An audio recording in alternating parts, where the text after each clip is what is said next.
దేవుడు కాదు అంటుంటారు. అందువల్ల ఇలాంటి గందరగోళం ఏర్పడింది క్రైస్తవుల్లో అంటుంటారండి. సరే, కానీ నేను గుర్తించింది ఏంటంటే మన ఈ 2 తెలుగు రాష్ట్రాల్లో కూడా చాలా మంది క్రైస్తవులు ఉన్నారండి. యేసు దేవుడు కాదు అని బోధించేవాళ్ళు చాలా మంది క్రైస్తవులు ఉన్నారు. బహుశా మీకే తెలిసి ఉండొచ్చు, అంటే వాళ్ళ పేరు సభాముఖంగా చెప్పడం మంచిది కాదు.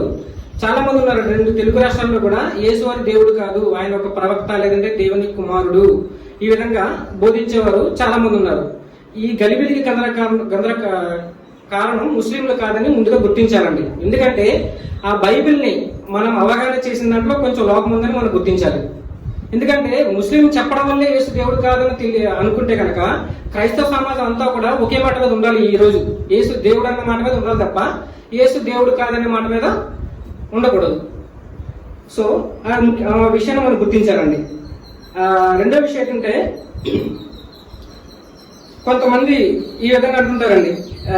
నేను కూడా సురేంద్ర ఒక ప్రశ్న అడగాలనుకుంటున్నాను. చాలా మందికి దేవుని యొక్క గుణగణాలు ఏంటో తెలియదు. ముఖ్యంగా కారణం ఏంటంటే దేవుడు ఎలాంటి వాడు అని మనం గుర్తించుకోవడానికి కొంతమంది, అందరూ కాదండి, కొంతమంది గుర్తించుకోవడానికి కారణం ఏంటంటే దేవుడి యొక్క గుణగణాలు అంటే ఆయన లక్షణాలు మనకు తెలియకపోవడమే కారణం అండి. సో నేను సురేంద్ర గారికి నేను అడగాలనుకుంటున్నాను, బ్రదర్ సురేంద్ర గారు, దేవుని యొక్క గుణగణాలు అంటే ఏంటి? ఒక 2-3 వాక్యాలు మీరు చెప్పగలరు సార్? అంటే వాక్యాలు కాకుండా మీరు నోటి మట్టు చెప్పగలరు, ఒకవేళ మీకు తెలిసి ఉంటే కనుక. ఆయన పరిశుద్ధుడు, ఆయన నీతిమంతుడు, ఓకే, ఆయన న్యాయవంతుడు. ఓకే, మీరు వినబడి ఉంటుంది మీకు. ఆయన పరిశుద్ధుడు, ఆయన నీతిమంతుడు, ఆయన న్యాయవంతుడు. మనం ముందు చర్చలోకి వెళ్ళేటప్పుడు ఇలాంటి విషయాన్ని చర్చిస్తానండి. ఈ 3 కలిగిన వాళ్ళు అనేక మంది గతంలో ప్రవక్తలు, అబ్రహాం గాని, యోబు గాని, నీతిమంతులు అనబడిన వాళ్ళు, పరిశుద్ధులు అనబడిన వాళ్ళు మన గ్రంథంలో ఉన్నారండి. ముందు వెళ్ళినప్పుడు మీకు బైబిల్ పఠించిన వాళ్ళు మీకు అడిగి ఉంటది. సో ఆయన గుణగణాలు అడిగితే కనుక నీతిమంతులు, పరిశుద్ధులు ఇది చెప్పారండి. అసలు నిజానికి దేవుడికి ఉండవలసిన గుణగణాలు ఏంటి? నేటి మన క్రైస్తవులకు తెలియకపోవడం కారణం ఏంటంటే, ముఖ్యమైన దేవుడిని గుర్తించడం కారణం ఏంటంటే దేవుని యొక్క గుణగణాలు తెలియకపోవడమే భిన్నమైన బోధలకి కారణం అయిందండి. ఆయన గుణగణాలు తెలిస్తే కనుక మనం ఇలాగ భిన్న బోధనలో ఉండదండి. దేవుడు ఎవరు ఏకదేవారాధన చేసేవారుగా మనం ఏర్పడతామండి. సో నాకు తెలిసిన కొన్ని విషయాలు చెప్పాలనుకున్నాను దేవుని గురించి. అది నా నోటి మాటల కాదు నుంచి, గ్రంథం నుంచి నేను చెప్పాలనుకుంటున్నాను. అయితే సృష్టికర్త అయిన దేవుడు ముఖ్యంగా ఏకైకుడు అండి. అంటే యేసు కూడా మనం చెప్పినట్టు ఏంటంటే అద్వితీయుడు. అద్వితీయుడు అంటే కొంతమందికి తెలియదండి. బహుశా బ్రదర్ మీరు ఒకసారి లేక బ్రదర్, మీరు అద్వితీయుడు అంటే అర్థం ఏంటి బ్రదర్? అద్వితీయుడు చూసారా బ్రదర్? ఇక్కడ ఉన్న కొంతమందిని అడిగితే కనుక ఆయనకి అద్వితీయుడు అంటే ఒక క్రైస్తవులను అడిగాను, ఆయనకి అద్వితీయుడు అంటే అర్థం తెలియదు ఆయనకి. నేను ఒక ముస్లిం యొక్క అడగాలనుకుంటున్నానండి. బ్రదర్ ఒకసారి మీరు చెప్పండి, అద్వితీయుడు అర్థం ఏంటండి? ద్వితీయం అనేది 2, ఆ అంటే కానిది, 2 కానిది ఏకేకుడు.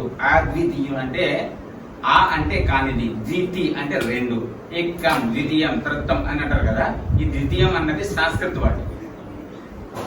ఓకే, 2 కానివాడు ఏకేకుడు. అద్వితీయుడు అంటే 2 కానివాడు ఏకేకుడు.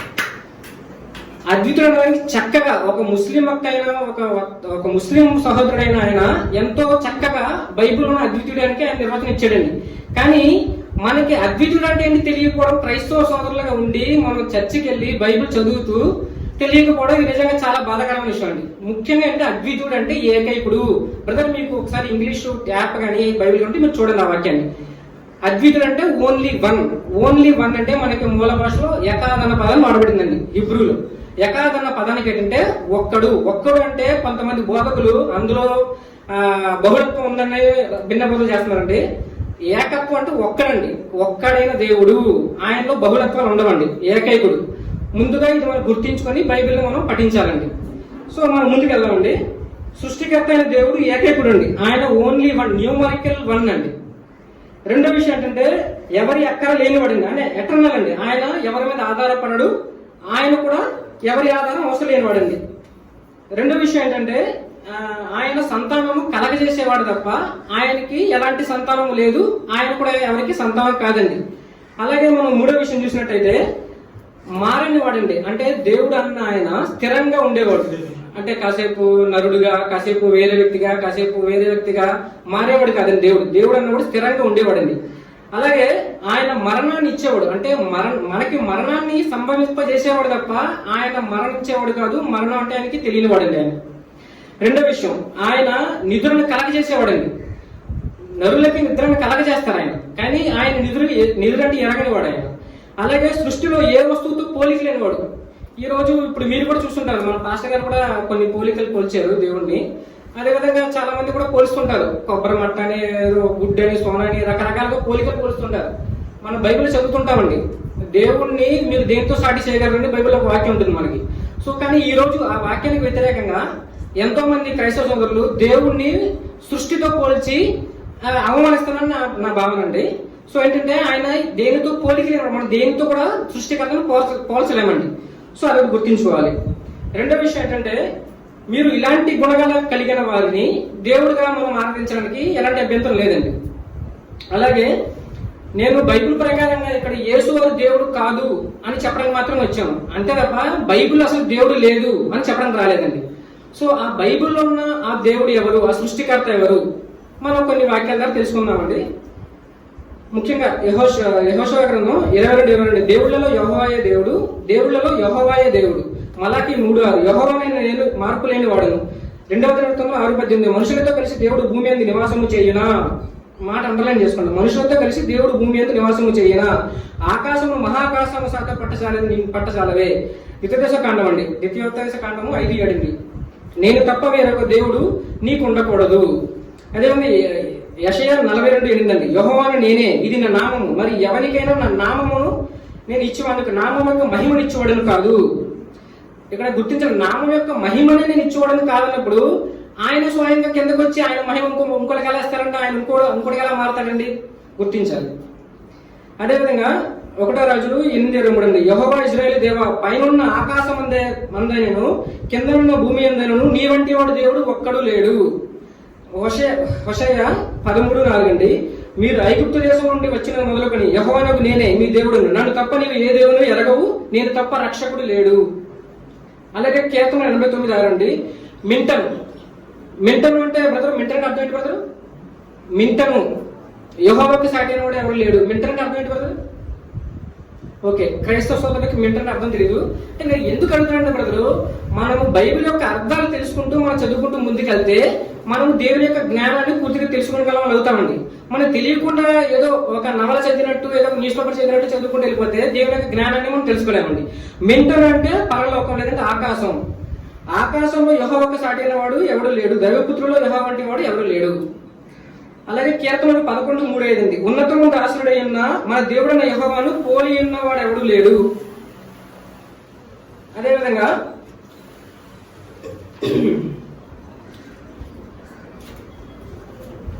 యెషయా 46:9 అండి, చాలా పూర్వమున జరిగిన వాటిని జ్ఞాపకం చేసుకున్నాడు, దేవుడు నేనే, మరి ఏ దేవుడును లేడు, నేను దేవుడును, నన్ను పోలినవాడు ఎవడునూ లేడు.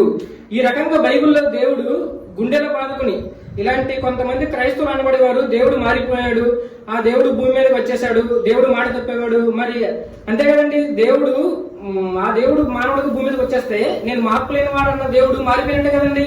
అంటే ఈ రకంగా ఇలాంటి మార్పు లేని వాడు దేవుణ్ణి మనం మారిపోయాడని చెప్పి దేవుణ్ణి మన నోటితో మనమే బైబిల్కి వ్యతిరేకంగా కించపరుస్తున్నాము. ఇది ముఖ్యంగా మనం గుర్తించుకోవాలండి. దేవుణ్ణి మనమే కించపరుస్తున్నాం. దేవుడు ఒకవైపు పరిశుద్ధుడని చెప్తున్న మన నోటితోనే, ఆ నోటితోనే మనం దేవుణ్ణి కించపరుస్తున్నాం. సో ఈ విషయాన్ని ముఖ్యంగా మనం గమనించుకోవాలండి. సరే, బైబిల్లో దేవుడు ఎవరని కొన్ని వాక్యాల మనం చూసామండి. మరి బైబిల్ ప్రకారంగా అసలు యేసు వారు ఎవరండి? ఇప్పుడు మనం ఆ విషయం కూడా కొన్ని వాక్యాలను చూద్దామండి.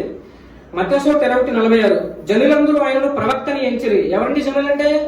యేసు వారు బతికున్న కాలంలో ఆయనతో పాటు నివసించిన ప్రజలండి. ఆ వాళ్ళకి ఎక్కువ తెలుసా, మనకి ఎక్కువ తెలుసా అండి? వాళ్ళకి ఎక్కువ తెలియాలి. వాళ్ళు అంటున్నారండి, జనులందరూ ఆయన ప్రవక్తని ఎంచిరి.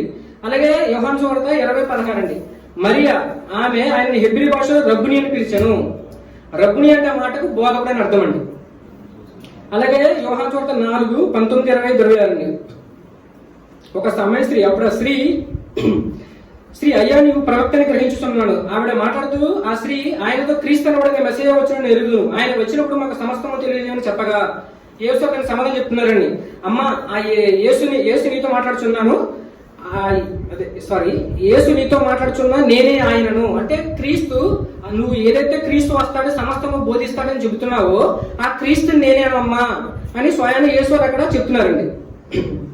అలాగే యోహాను సువార్త 4:4లో స్వయాన యేసు సాక్ష్యం వస్తున్నారు. ఎందుకంటే ప్రవక్త స్వదేశంలో ఘనత పొందరని తన గురించి తనే సాక్ష్యం చెప్పుకుంటారండి. ఎవరన్నా యేసు తన గురించి నేను ప్రవక్త అని స్వయంగా అనే చెప్పుకుంటాడండి. అంతేకాకుండా యేసు దేవుడు కాదు, యేసుకి దేవుడు ఉన్నాడండి. యేసు ఆయన దేవుడిని మీరు అంటున్నారు, కానీ యేసుకు మరో దేవుడు ఉన్నాడండి.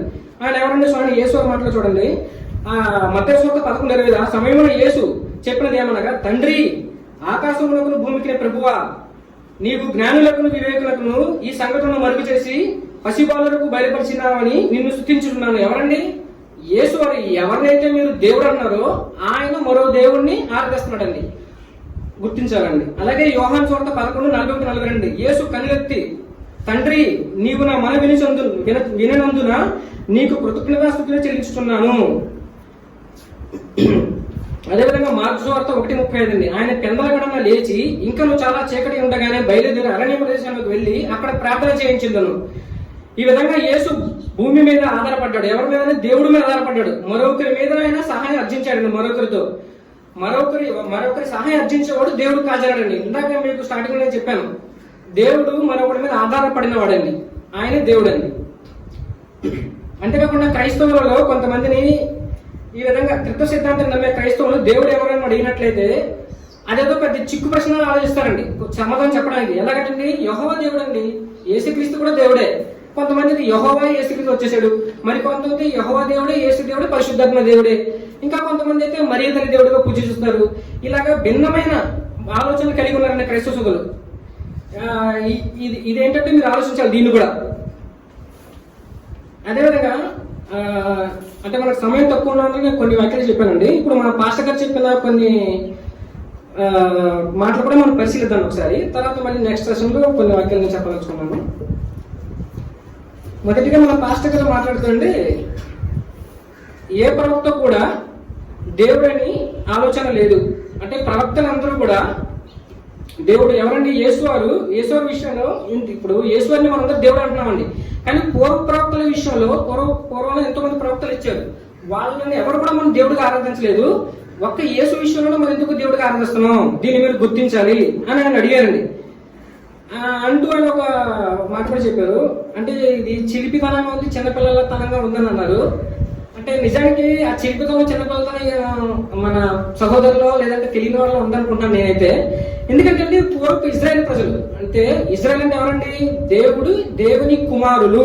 దేవుడిని ఎవరైతే నా కుమారులు, బైబిల్ ప్రకారంగా దేవుడిని ఎవరైతే నా కుమారులని ఎంచుకున్నాడు ఇజ్రాయెల్ ప్రజల్ని, వాళ్ళు ఈ రోజు ఎవరైతే క్రైస్తవులు కొంతమంది, అందరూ కాదు, ఎవరైతే కొంతమంది త్రిత్వ సిద్ధాంతం నమ్ముతూ దేవుడు మూడు ముక్కలు కలిపితే గాని సంపూర్ణం కాడు, ఈ విధంగా మనం మాటలతో ఆయన కించపరుస్తున్నామో, ఆ మూడు ముక్కలు అంటే తండ్రి కుమార పరిశుద్ధాత్మ అనే మూడు ముక్కలు కలిస్తే గాని సంపూర్ణం కాడు అని ఏదైతే ఈరోజు దేవుడిని కించపరుస్తున్నారో ఆ సిద్ధాంతం ఆ రోజు ఇజ్రాయెల్ ప్రజలు కలిగలేరండి.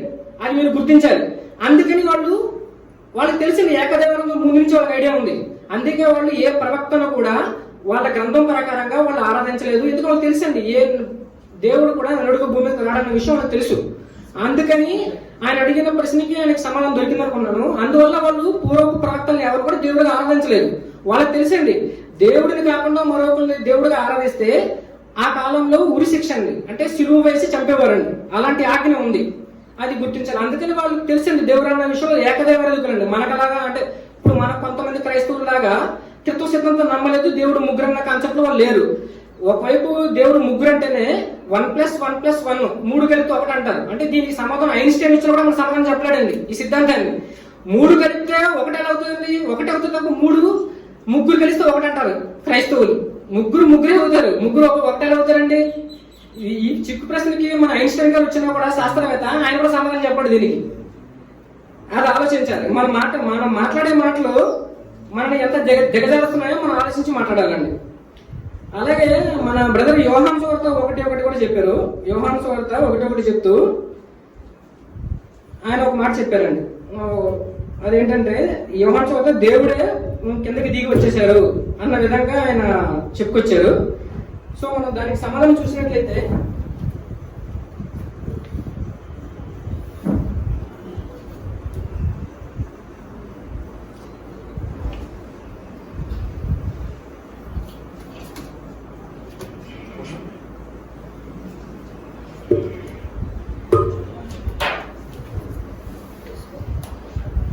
నేను బ్రదర్కి ఒక చార్ట్ ఇస్తున్నాను, ఒకసారి దీన్ని గమనించవలసిందిగా కోరుతున్నాను.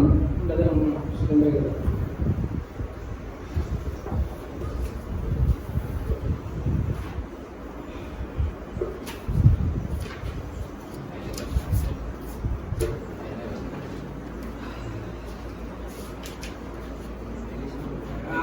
యోహాను సువార్త 1:1 చూపిస్తండి. ఆదియందు వాక్యం ఉండెను, వాక్యము దేవుని యొద్ద ఉండెను, వాక్యము దేవుడై ఉండెను. అంటే ఇక్కడ మనకి ఈ వాక్యం చూపిస్తూ ఈయన కదండి, చాలా మంది క్రైస్తవ సోదరులు ఈ వాక్యం చూపించి దేవుడే భూమి మీద దిగి వచ్చేసాడు అని అంటుంటారండి. దీన్ని మనం పరిశీలించలేదండి. యోహాను 1:1 అక్షరార్థంగా తీసుకొని వాక్యం అంటే దేవుడని అంటున్నారు. వాక్యము అని ఉన్న ప్లేస్ లో దేవుడని పెడదామండి. ఉదాహరణకి మీకు వివరించడానికి పెడుతున్నాను, నేను ఆలోచించండి ఎలా ఉంటుందో. ఆదియందు దేవుడు ఉండేను, దేవుడు దేవుని యొద్దను, దేవుడు దేవుడై ఉండేను. అంటే దేవుడు దేవుడే ఉండడం ఏంటండి? దేవుడు దేవుడే అవుతాడు. మళ్ళీ దేవుడు దేవుడు ఉండడం ఏంటి? దేవుడు దేవుడే ఉండడం ఏంటండి? సరే, మినిమం మనకి దేవుడు జ్ఞానాన్ని ఇచ్చాడండి. ఆ జ్ఞానం పెట్టి ఆలోచించాలి. ఇప్పుడు నేను ఉన్నాండి, నేనే నా దగ్గర నాట్లాడి కూడా ఉండడం ఏంటండి? సరే, మినిమం మనకు జ్ఞానం పెట్టి ఆలోచించాలండి. ఆ వాక్యం ప్లేస్ లో ఎక్కడైతే వాక్యం, ఈ రోజు వాక్యం చూపించి వాక్యం దేవుడు అంటారండి. ఆ వాక్యం అన్న ప్లేస్ లో దేవుడు అనే పదాన్ని పెట్టండి, పెట్టి మీరు చదవండి. ఆ వాక్యం మీకు సంపూర్ణంగా ఉంటుంది, అసంపూర్ణంగా ఉంటుంది, మీకు అర్థమవుతుందండి. మళ్ళీ ఒకసారి చదువుతాను. ఆదియందు దేవుడు ఉండేను, దేవుడు దేవుని యొద్ద ఉండేను, దేవుడు దేవుడై ఉండేను. వినడానికి చాలా సిల్లీగా ఉందండి ఇది. అలాగే వాక్యం అంటే అసలు వాక్యం అంటే అర్థం ఏంటండి? బ్రదర్ వాక్యం అంటే సార్ అర్థం చెప్పండి ఒకసారి మోస గారు. బ్రదర్ అంటే వాక్యం అంటే అర్థం ఏంటి సార్? అర్థమైంది సార్.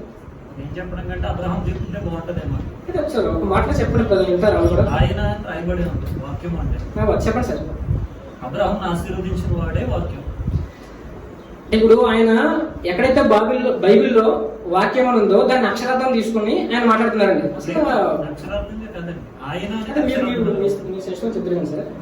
అయితే ఇప్పుడు బైబిల్ ప్రకారంగా ఏంటంటే వాక్యం అంటే నోటి నుండి వెలువడినదండి. ఇప్పుడు నేను మాట్లాడుతున్నాను సార్, ఇదే వాక్యం, నేను మాట్లాడే వాక్యం అండి.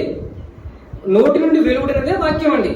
ఒక దిక్కున నాకు యేసువారు శిష్యులు అంటారండి, ప్రభువా నీ మాటలు జీవపునిచ్చే మాటలు ఉంటాయండి. ఆయన మాటలు జీవాన్ని ఇస్తాయి, అంటే ఆయన వాక్యమే జీవాన్ని ఇస్తాయి, ఆయన చెప్పే మాటలే జీవాన్ని ఇస్తాయి.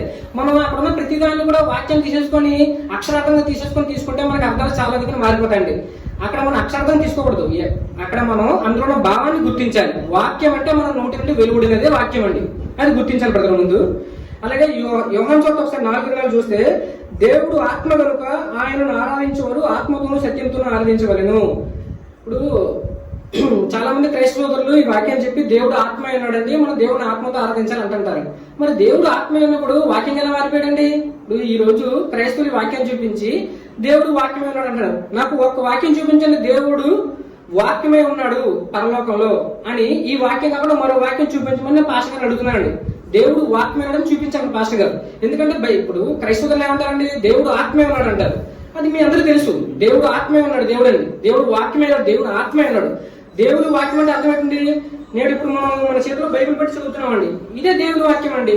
ఇప్పుడు ఇది పరిశుద్ధ గ్రంథం, దేవుని గ్రంథం. ఎందుకంటే ఇందులో దైవత్వపు కలగ చేసే మాటలు ఉన్నాయి కాబట్టి ఇది దేవుని వాక్యాలు. దీనినే మనం అందుకే దీన్ని పరిశుద్ధ గ్రంథం అంటున్నాం. మన నోటి నుండి వెలువడినది వాక్యం తప్ప వాక్యాన్ని మనం అక్షరార్థం తీసుకోకూడదండి, అది ఒకటి గుర్తించాలి. అలాగే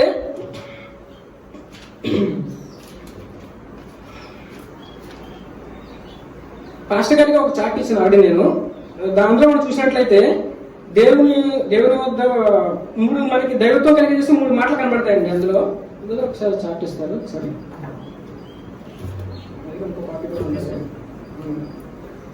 అంటే మూల భాషలో మనకి దేవుడు అన్న పదానికి, ప్రభువు అన్న పదానికి, ఒకసారి చార్ట్ మీరు కూడా చూడండి బ్రదరు, మళ్ళీ మీకు ఇస్తాను, నేను ఫార్వర్డ్ చేస్తాను, మీరు కూడా చూద్దరు. కానీ ఇందులో ఏంటంటే మూల భాషలో అంటే ఇప్పుడు మనం బ్రదర్ ఇందాక ఒక మాట చెప్పారు, నేను నా చేతిలో ఉన్న బైబిల్ నేను విశ్వసిస్తానండి, వేరే గ్రంథాలు విశ్వసించడం చెప్పేసి అన్నారు.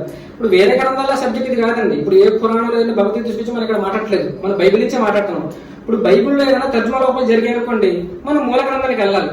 ఇప్పుడు ఇందులో మనిషి అన్నాక తర్జుమా చేస్తాడు, అందులో లోపాలు దొరుకుతాయండి.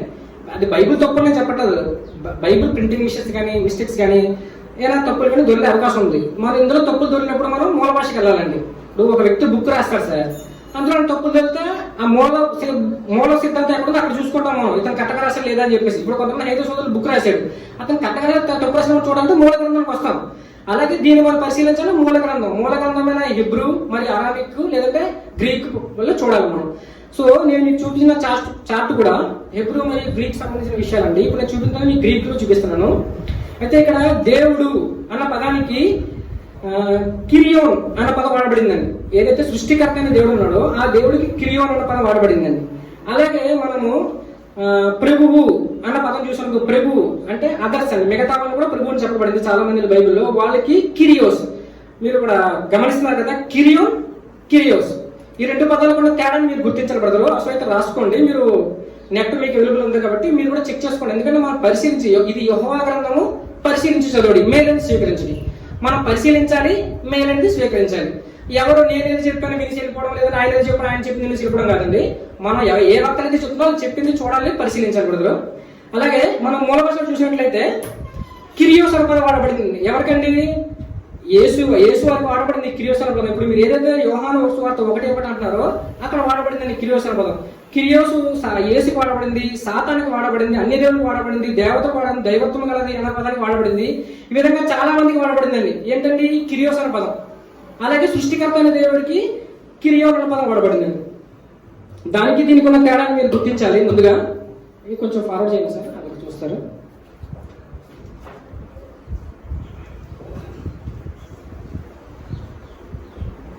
అలాగే మనం ఈ వాక్యాన్ని పరిశీలించినట్లయితే ఆది యందు వాక్యం ఉండను. బ్రదర్ ఒక్కసారి వినాలి, తలచుతుంది. ఈ ఆది యందు 1:1 యోహాను సువార్త 1:1 మనము ఈ కిరియోన్ అన్న పదం పెట్టి చూసినట్లయితే కనుక ఆది యందు వాక్యం ఉండెను, వాక్యము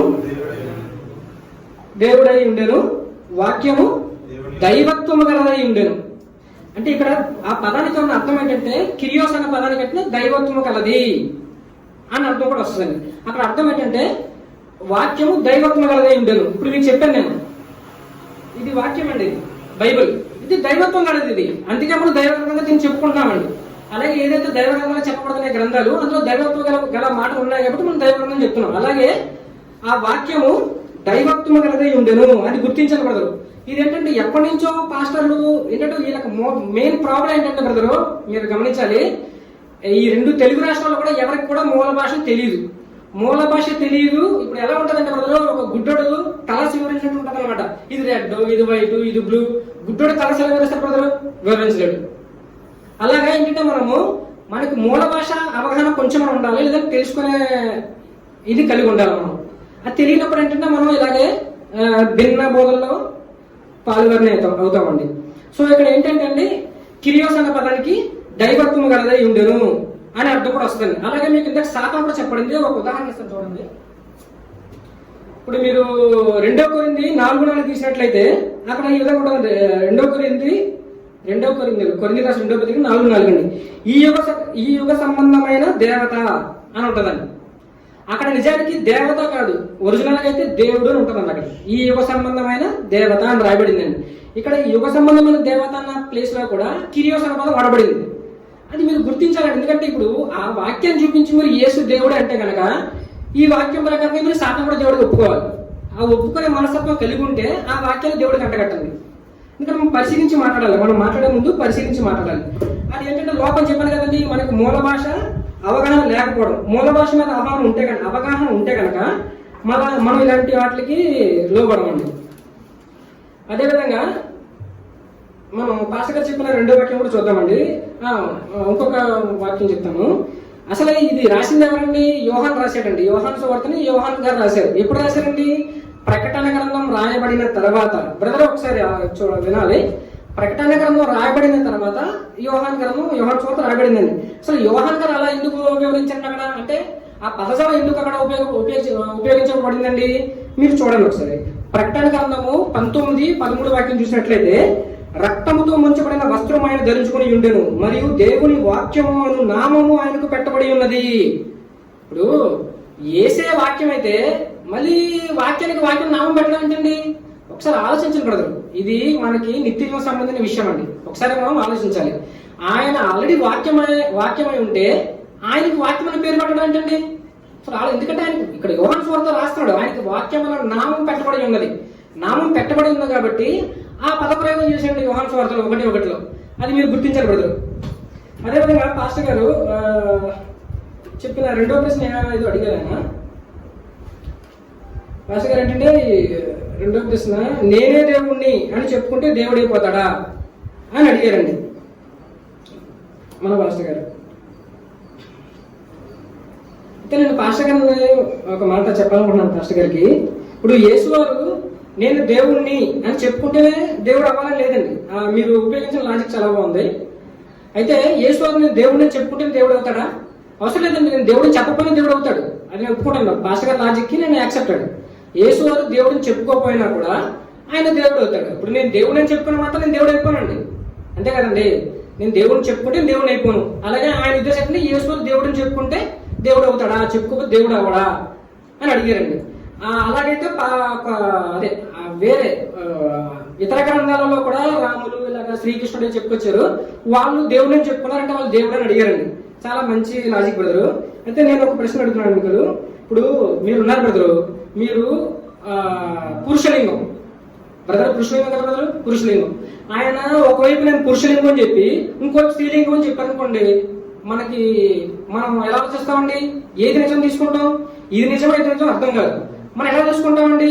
ఆయన యొక్క క్రియను బట్టి తెలుసుకుంటాము, అంతే కదా బ్రదర్. ఆయన సంతానం ఉందా, భార్య ఉందా, ఆయన క్రియలు ఏంటి అని మనం చూస్తాం.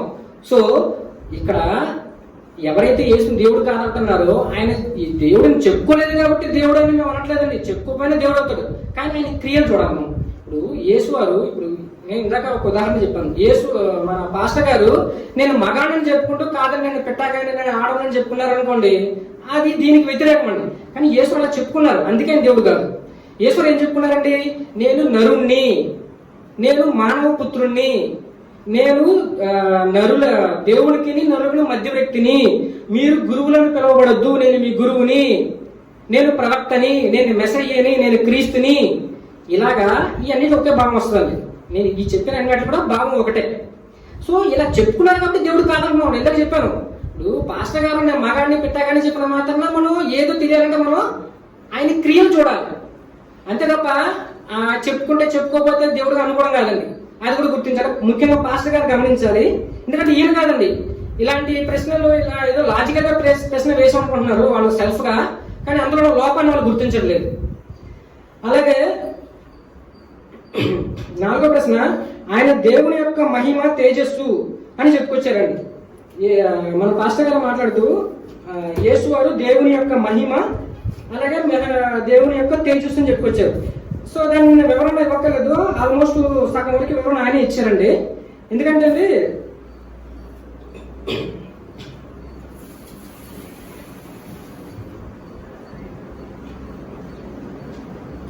అలాగే పాస్టర్ గారు చెప్పారు ఏంటంటే రేడియేషన్ అని చెప్పారు ఆయనే. యేసు ఎవరండి? దేవుడు రేడియేషన్ అని చెప్పారు. రేడియేషన్ అర్థం ఏంటండి? ఇప్పుడు లైట్ అక్కడ ఉంది బ్రదరు, ఈ లైట్ యొక్క ఫ్లాష్ అక్కడ పడుతుంది.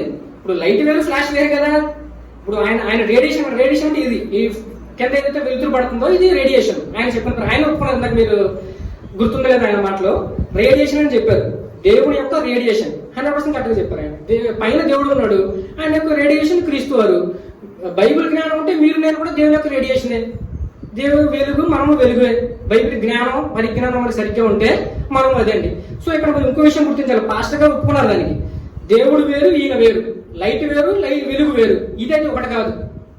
అలాగే ఏంటంటే ఇప్పుడు బైబిల్లో వాక్యం చూడండి,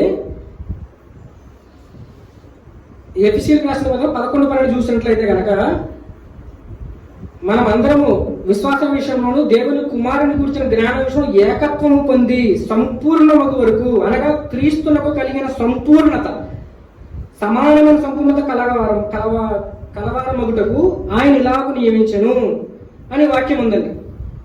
సో మీరు గుర్తించాలి. అలాగే మనము కూడా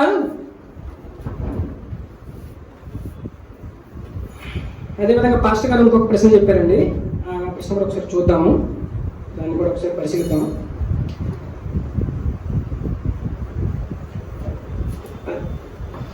కుమారుని దేవా అంటే దేవుడే కుమారుని దేవా అన్నారు. అని చెప్పే ఒక మాట చెప్పారు ఆయన. చెబుతూ ఆయన ఇంకో మాట కూడా చెప్పారండి. కొత్త నిబంధనలో ఫుట్ నోట్లో ఇవ్వబడింది, లేదంటే కొంతమంది డార్క్ గా రాయబడింది, లైట్ గా రాయబడింది అని చెప్పారు కదా బ్రదరు. అది మైండ్ లో పెట్టుకోండి, అది 100% కరెక్ట్, ఆయన ఒప్పుకున్నారు. అది దాన్ని వివరిస్తూ అంత మాత్రమే కాదు, అలాగైతే పాత నిబంధనలో ప్రభువులకి ఆ విధంగా రాయబడిందా అని ఒక ప్రశ్న కూడా వేశారు. నేను ఆల్రెడీ మీకు నేను చార్ట్ ఇచ్చాను. ఆ ప్రభువు దేవ అనడానికి క్రియాసన పదం వాడబడింది బ్రదరు. అయితే మనం ఇప్పుడు ఆ యొక్క సమాధానం చూద్దాం, ఎందుకు అలా రాయబడింది అక్కడ అని మనం సమాధానం చూసినట్లయితే కనుక బ్రదరు ఆ వాక్యాన్ని చూద్దాం. హెబ్రీలకు రాసిన 1:8-9 ఉందండి అది. కానీ తన కుమారుని గురించి అయితే దేవా నీ సింహాసనం నిరంతరం నిలిచినది నాకు న్యాయపరమైంది అని రాయబడిందండి. ఇక్కడ ఏంటంటే మీరు ఆ బైబిల్ చూడొచ్చు. నేను ముందుగానే మీకు చెప్పాను, గ్రీక్ భాషలో థియోస్ అని 2 పదాలు వాడబడిందండి. అక్కడ హెబ్రీలు రాసిన పత్రిక 1:8 మనం చూసినట్లయితే కనుక అక్కడ థియోస్ అనే పదం రాయబడిందండి. అంటే ఆ థియోస్ అనే పదం ఇందాక చెప్పాను, ఏసుకి సాతానికి ఆ చాట్ మీద ఉంది, మీరు చూడొచ్చు. అన్య దేవతలకు ఈ విధంగా చాలా మంది చెప్పబడింది. సృష్టిలో భాగమైన వారందరికీ కూడా థియోస్ అనే పదం వాడబడింది. కానీ సృష్టికర్తకు గ్రీకు భాషలో థియోన్ అనే పదం వాడబడిందండి. థియోసు థియోను ఈ రెండింటికి తేడా మీరే గమనించవచ్చు. మన తెలుగు బైబిల్లో బ్రదర్ మీరు ఒక మాట చెప్పారు ఇందాక, తెలుగు బైబిల్లో అయితే లైట్ గా, అలాగే డార్క్ గా ఉంటుందని చెప్పారు. మరి ఇంగ్లీష్ బైబిల్ గురించి మీకు ఐడియా ఉందా బ్రదర్, ఎలా ఉంటుందో? అదే మీకు ఐడియా ఉందా? ఐడియా లేదా? నేను తీసుకున్నదల్లా ప్రామాణికం తెలుగు బైబిల్. ఇందులో ఎలా ఉన్నా ఓకే, నాకు నో ప్రాబ్లం. మీరు చూపిస్తే చూపించండి. ఓకే బ్రదర్, మీ దగ్గర తెలుగు ఇంగ్లీష్ బైబిల్ కూడా మీరు చూడొచ్చు. ఇంగ్లీష్ బైబిల్ ఎలాగంటే బ్రదరు, ఇప్పుడు మనకి తెలుగు నేను ఇందాక చెప్పాను, దీనికి కారణం ఏంటంటే మూల భాష మీద సరైన అవగాహన లేకపోవడం. కనీసం ఇప్పుడు మన దగ్గరకు వచ్చిన, ఇప్పుడు నేను టీచర్ అండి, నా దగ్గర వచ్చిన స్టూడెంట్స్ కి మూల భాష తెలియకపోయినా పర్వాలేదు, కానీ నేను టీచర్ని, నేను బోధకుడిని, నాకు తెలియాలి మూల భాష. నాకు తెలిస్తే నేను మీకు చెప్పగలను, నేను చెప్తే మీరు తెలుసుకుంటారు. నాకు తెలియక మీకు తెలియక ఎలా ఉంటుందంటే ఒక గుడ్డివాడిని పట్టుకుని మీరు వెనకాల ఫాలో అయ్యేట్టు ఉంటుంది అనమాట. అది గుర్తించాలి. సో ఇంగ్లీష్ లో మనకి లార్డ్ అని చెప్పబడుతుందండి. Lord small letter, capital letter. ఈ డిఫరెన్స్ మీరు ఇంగ్లీష్ లో ఎలాగైతే చూస్తారంటే క్యాపిటల్ లెటర్, స్మాల్ లెటర్ వాడబడింది. తెలుగులో ఎందుకు లైట్ డార్క్ ఇవ్వబడిందంటే క్యాపిటల్, ఇంగ్లీష్ లో అయితే మనకి క్యాపిటల్ స్మాల్ అన్న ఎలిజిబిలిటీ ఉంది, అంటే వెసులుబాటు ఉందండి. కానీ మన తెలుగు బైబిల్లో క్యాపిటల్ లెటర్, స్మాల్ లెటర్స్ ఉండవు. ఉంటుందా? మీకు ఐడియా ఉందా? తెలుగులో క్యాపిటల్ లెటర్, స్మాల్ లెటర్స్ ఉండదు. అందుకని ఎవరైతే సృష్టికర్త అని దేవుడు చెప్పబడిందో అక్కడ బోల్డ్ అంటే డార్క్ ఉంటుంది బ్రదర్, మీరు గమనించవచ్చు బైబిల్లో. అలాగే మిగతా వాళ్ళకి సాతానికి కానీ, లేదంటే దేవతలు అనబడిన వారికి కానీ, దైవత్వం కలిగిన వారికి కానీ వాళ్ళకి లైట్ గా ఉంటుంది. ఈ డిఫరెన్స్ అందుకు ఇవ్వబడింది. అంతే తప్ప పాస్టర్ గారు నా బైబిల్ ఎలా ఉంటుంది అలా వెళ్ళిపోతాను, నాకు తెలిసిన వెళ్ళిపోతాను, నా విశ్వాసం ప్రకారం వెళ్ళిపోతాను. విశ్వాసం అంతకుంటుంది బ్రదర్. ఇప్పుడు మనుషుల మీద ఒక్కొక్క విశ్వాసం ఉంటుంది. అలాగే అన్య దేవుళ్ళని విశ్వసించే వాళ్ళు కూడా వాళ్ళ దేవుడి మీద విశ్వాసం ఉంటుంది. మనకి విశ్వాసం కాదు బ్రదర్ కావాల్సింది, విశ్వాసంతో పాటు మనం ఏదైతే దైవగ్రంథంగా అనుసరిస్తున్నామో అది దానికి తోడవ్వాలి. అది తోడవకుండా నా విశ్వాసం ఎంతైనా అలాగే వెళ్ళిపోతుంటే కుదరదు బ్రదర్. అది మా విశ్వాసం అన్ని నరకానికి తీసుకెళ్తుంది బ్రదర్. విశ్వాసంతో నేను విశ్వాసం ఉండకూడదని చెప్పట్లేదు, ఆ విశ్వాసం మన దగ్గర ఉన్న దైవ గ్రంథానికి తోడవ్వాలి. తోడవుతూనే ఆ విశ్వాసం మన సరైన మార్గం తీసుకెళ్తుందండి. ముందుగా గుర్తించాలి. అలాగే ఇంగ్లీష్ లో అదే మనం మూల భాషలో చూసినట్లయితే, ఇప్పుడు ఇందాక మాస్టర్ గారు చెప్పారు పూర్వ ప్రవక్తలు ఎందుకు దేవుడికి విశ్వసించలేదని, దానికి దీనికి సమాధానం రిలేటెడ్ గా ఉంటుంది బ్రదర్. ఎందుకంటే పూర్వ ప్రజలకి వాళ్ళకి భాష తెలుసు, హెబ్రూ భాష వాళ్ళ మాతృభాష, గ్రీకు భాష వాళ్ళ మాతృభాష, వాళ్ళకి తెలుసు కాబట్టి వాళ్ళకి అవసరం లేదు బ్రదర్. కానీ మనకి మాతృభాష అది కాదు, మనం కనీసం నేర్చుకోవాలి, తెలుసుకోవాలన్న కనీసం దాని మీద ఇంట్రెస్ట్ కూడా మనం పెట్టట్లేదు. సో వాళ్ళు ఆ విభేదానికి గురి అవ్వడానికి కారణం ఏంటంటే వాళ్ళకి తెలుసు కిరియోస్ అన్న పదం ఎవరికి వాడబడింది, కిరియోన్ అన్న పదం ఎవరికి వాడబడింది, థియోస్ అని ఎవరికి వాడింది, థియోన్ అని ఎవరికి వాడబడింది అని వాళ్ళకి తెలుసు. సో వాళ్ళు చదువుకుంటూ వెళ్ళిపోతారు, తెలుస్తుంది కాబట్టి. మనకి తెలియదు కాబట్టి మనం తెలుసుకోవాలి, తెలుసుకొని ముందుకెళ్ళకూడదు. తెలుసుకోకుండా ముందుకెళ్తే నిత్యజీవనం మీరు కోల్పోతారు బ్రదర్. దయచేసి నేను మిమ్మల్ని రిక్వెస్ట్ చేస్తున్నాను, ఇప్పుడు నేను చెప్పింది మిమ్మల్ని నేను వినండి అని మాత్రమే చెప్తున్నాను. నేను చెప్పింది మీరు విశ్వసించండి, పాటించండి, అమలు చేయండి చెప్పట్లేదు. మీరు నేను చెప్పింది విని అది సరి అయినది అయితే, నేను చెప్పిన మాటలు నిజం ఉంటే కనుక మీరు దాన్ని పాటించండి. ఎందుకంటే దాన్ని మీకు నిత్యజీవం తీసుకెళ్తుంది. ఒకవేళ నేను చెప్పిన తప్పు అనుకోండి, నా ఫోన్ నెంబర్ కింద ఉంటుంది బ్రదర్, మీరు చూడొచ్చు, వీడియోలో ఉంటుంది, చూసుకోండి. అయితే నాకు ఫోన్ చేయరా బాబు, ఏటో నువ్వు ఎలా నువ్వు తప్పురా బాబు నువ్వు చెప్పు, నన్ను ఖండించండి. నేను స్వీకరించే మనసు కలవండి. కానీ మీరు ఈ విషయం తెలుసుకోండి. ఇప్పుడున్న ప్రతి ఒక్కళ్ళు కూడా, ఈ వీడియో చూసే వాళ్ళు కూడా నేను అడిగేది ఏంటంటే, ఇప్పుడు నేను చెప్పిన ప్రతి విషయం కూడా మీ బోధకులను మీరు అనుసరించొద్దు, నన్ను అనుసరించొద్దు. మీ గ్రంథాలు ఏదైతే దైవగ్రంథంగా భావిస్తున్నారో ఆ గ్రంథాలను నిజంగా మీరు తెలుసుకోండి. మూల భాష ఏ విధంగా రాయబడింది, తర్జుమాలు ఏ విధంగా తర్జుమా చేశారు అని తెలుసుకొని మీరు ముందుకెళ్తారని నేను కోరుకుంటున్నానండి. అదేవిధంగా పాస్టర్ గారు మరొక ఓకే, అదేవిధంగా పాస్టర్ గారు మరొక ప్రశ్న చెప్పారండి. నేను మొదటి వాడను కడపటి వాడను అని మరొక ప్రశ్న చెప్పారు.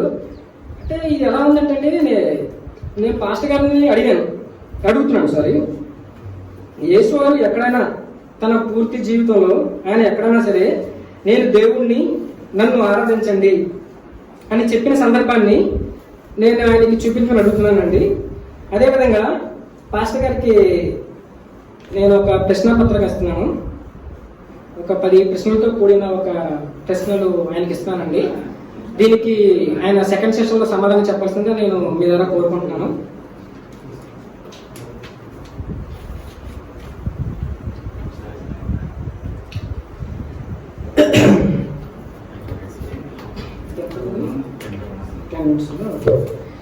అదేవిధంగా నేను మొదటి వాడను కడపటి వాడను. నేను మొదటి వాడను కడపటి వాడను అని యేసువారు చెప్పుకున్నాను కాబట్టి యేసువారు దేవుడు, అంతే. మీరు ఫాలో అయిపోండి అలాగా. ఇది మన బోధ. నేటి బోధ ఎలా ఉందంటే, ఆయన క్రియలు మనం చూడవసరం లేదు. ఆయన మొదటి వాడు కడపటి వాడు అని చెప్పాడు, అంతే. మన దేవుడిని నిర్ణయం చేసుకోవాలి, ఫాలో అయిపోవాలి. ఇది నేటి మన బోధ ఎలా ఉందంటే ఈ విధంగా ఉంది బ్రదరు. సో మనం మొదటి వాడు కడపటి వాడు అన్నదానికి మనం ఒకసారి చూద్దామండి. ఇప్పుడు ఎవరైతే నేను మొదటి వాడిని కడపటి వాడిని అని చెప్తారో వాళ్ళందరూ దేవుడు అయిపోతారు బ్రదరు. అంటే నేను షార్ట్గా దీనికి సమాధానం చెప్పాలనుకున్నాను. దీని గురించి వివరంగా చాలా పెద్దది ఉంది, కానీ ఇప్పుడు సమయం సరిపోదు కాబట్టి నిజానికి మనం కూడా మొదటి వాళ్ళు కడపటి వాళ్ళు అవుతామండి. అది ఎలాగనేది నాకు ఇప్పుడు చెప్పే సమయం లేదు కాబట్టి నేను ఒక షార్ట్ కట్లో సమాధానం చెప్పాలనుకున్నాను దీనికి. నా ఛానల్లో మీరు చూడగలరు. నా ఛానల్లో దీని గురించి నా వివరణ నేను నెక్స్ట్ దీని తర్వాత వీడియోలో చేసి పెడతానండి. ఎందుకంటే ఇప్పుడు వివరించేంత సమయం లేకపోవచ్చు. ఇన్ కేస్ నెక్స్ట్ సెషన్లో నాకు టైం ఉంటే కనుక దీనికి పూర్తి వివరణ ఇచ్చే ప్రయత్నం నేను చేస్తానండి. అయితే ఇప్పుడు పాస్టర్ ఏమంటే, ఎవరైతే నేను మొదటి వాడిని కడపటి వాడిని చెప్పుకుంటాడో అతను దేవుడు అయిపోతాడు. సో మంచిది బ్రదర్. అయితే మనకి బైబుల్ 1+1 ఆఫర్ ఇస్తుంది బ్రదర్. ఇప్పుడు మనం బయట షాప్కి వెళ్ళినప్పుడు మనం కొంటుంటాం, ఏదైనా బట్టలు కొన్నప్పుడు 1+1 ఆఫర్ ఇస్తుంటారు. సో మనకి ఎవరైతే ఈ విధంగా బైబిల్ వ్యతిరేకించి మాట్లాడుతున్నారో వాళ్ళకి బైబిల్ 1+1 ఆఫర్ ప్రకటిస్తుంది. అదేంటంటే బ్రదర్, ఆఫర్ ఏంటంటే, ఒక దేవుణ్ణి బైబిల్లో ఒక దేవుణ్ణి మీరు కల్పించుకుంటే బైబిల్ దేవుడు ఇంకొక దేవుడిని మీకు గిఫ్ట్గా ఇస్తున్నాడు బ్రదరు. అది ఎలాగంటే మీరు హెబ్రీయులకు రాసిన పత్రిక 7:3 చూస్తే కనుక మెల్కీసెదెకు గురించి రాయబడింది బ్రదరు. ఎవరతను? మెల్కీసెదెకు. అతడు తండ్రి లేనివాడును తల్లి లేనివాడును వంశావళి లేనివాడును జీవిత కాలంలో ఆదినైనను జీవములకు అంతనైనను లేనివాడని దేవుని కుమారుని పోలి ఉన్నాడు. యేసు వారి విషయంలో తల్లి వారు ఉన్నారు, మరియ తల్లి. ఆయన మీరు నేను అలా పుట్టామో గర్భం ధరించి డైరెక్ట్ గా చెప్పాలంటే యోని ద్వారా ఆ మరణం దాటుకొని యోని ద్వారా మనం అందరూ ఎలాగైతే బయటకు వచ్చామో యేసు వారు అదే విధంగా వచ్చారు. ఈ విషయం మీకు తెలుసు, నేను తెలుసు, బైబిల్ స్పష్టపరుస్తుంది. కానీ ఇక్కడ చెప్పిన మెల్కీసెదెకు ఈయనకి తల్లి లేదు, తండ్రి లేదు, ఆది లేదు, అంతం లేదు. మరి ఈయన అంతకన్నా పెద్ద దేవుడిని చేసుకోవాలి మీరు. బైబిల్ మనకి మీరు ఇలా కల్పించుకుంటే బైబిల్ ఇంకో దేవుడు మీకు వస్తుంది గిఫ్ట్ గా 1+1 ఆఫర్ కింద. సో ఇలాంటి వక్రీకరణలు చేయడం మానేసి బ్రదరు, బైబిల్ క్రియల ద్వారా యేసువారు ఎవరు, ఆయన సదాకాలం ఏమై ఉన్నాడు, ఈ విధంగా చూసి ఆయన్ని మనం గుర్తించాలని నేను కోరుకుంటున్నాను బ్రదరు. ఇంకా టైం ఉందండి, అయిపోయిందా? నాకు ఒక 5 minutes ఉందండి. అదేవిధంగా యేసువారు గురించి ఒక మాట చెప్పారు. మత్తయి సువార్త 2వ అధ్యాయం 8:9 ఒక వాక్యం చెప్పారండి ఆయన. ఎందుకంటే అక్కడ కొంతమంది యేసువారిని సాగిలపడ్డారు కాబట్టి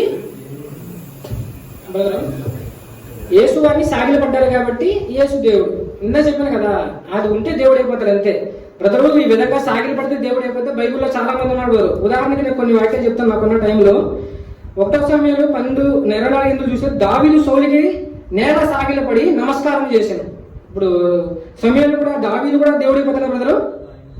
అదేవిధంగా దానియేలు గ్రంథం 2:46 చూసినట్టయితే అంతగా రాజగు నెబుకద్నెజరు, బ్రదరు ఇక్కడ వినాలి, రాజగు నెబుకద్నెజరు అక్కడ ఎందుకు సాగిలపడ్డారు బ్రదరు? మరో రాజు రాబోతున్నాడు అని వాళ్ళకి తెలిసింది. అందుకని పంపించి సాగిలపడ్డారు, వాళ్ళు పోల్చి సాగిలపడ్డారు. ఎందుకు? యూదుల ఆచారం ప్రకారంగా కాబోయే రాజుకి వాళ్ళు ఇలాంటి ఆచారాలు ఉన్నాయండి వాళ్ళకి. మీరు దానియేలు గ్రంథం 2:8 చూసినట్లయితే, అంతటా రాజుకు నెబుకద్నెజరు దానియేలుకు సాష్టాంగ నమస్కారము చేసి అతనికి పూజించి నైవేద్యములు ధూపములు అతనికి సమర్పింప ఆజ్ఞాపించెను. అంటే ఇప్పుడు మన పాస్టర్ గారు వక్రీకరించినట్టు మనం దీన్ని కూడా వక్రీకరిస్తే ఇప్పుడు ఇక్కడ ఎవరైతే ఉన్నారో ఈయన కూడా దేవుడు అయిపోతాడండి. సో అలాంటి వక్రీకరణలు మన దేవుడికి బైబిల్కి ఆపాదించడం మానేసండి, నిజమైన సృష్టికర్తను మనం గుర్తించాలని నేను కోరుకుంటున్నానండి. నెక్స్ట్ సెషన్లో మిగతా విషయాలు మనం చర్చించుకుందాం.